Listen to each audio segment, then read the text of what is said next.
Just so pleased with the way the workshop went today. I've become more aware of my strengths. I've become more aware of the strengths of people around me. And I feel that altogether, the strengths that God has given us is like facets of a diamond.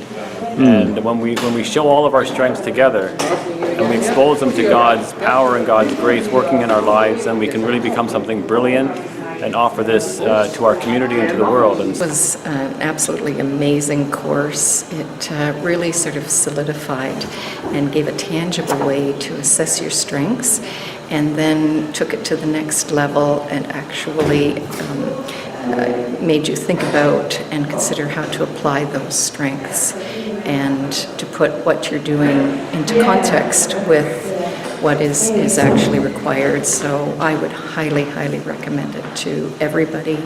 Today's session on strengths helped me understand myself and helped me understand how I can be effective in whatever role I take on. The workshop has been very informative. It has been an extremely eye-opening experience for myself, understanding my strengths and how I can actually apply it to different ministries and different callings, and also understanding a great deal of how I can incorporate my strength and make it work with somebody else's strength in order to accomplish something for the purpose of what we have been called out to do.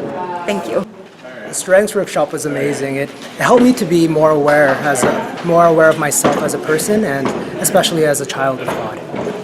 I did the Strengths Finder last year at work, and I read it, but I didn't really grasp any meaning of it till I did the workshop here with Baha, and it helped me hone in on the skills that I thought I had, but it confirmed what I had, and it has helped me now to figure out what I should do next in my life, because I've been wanting to know what I should be doing, and now this workshop has helped me in the right direction, and it's confirming what I knew. I attended the strengths workshop today, and it was an excellent workshop. I actually realized a couple of strengths which I never knew before that I actually had, and above all, I understood, or rather I got to know about the shadows behind the strong strengths that I have, which was quite beneficial, and I would definitely recommend this workshop to anyone who needs to identify their strengths and know better of what the strengths that they have.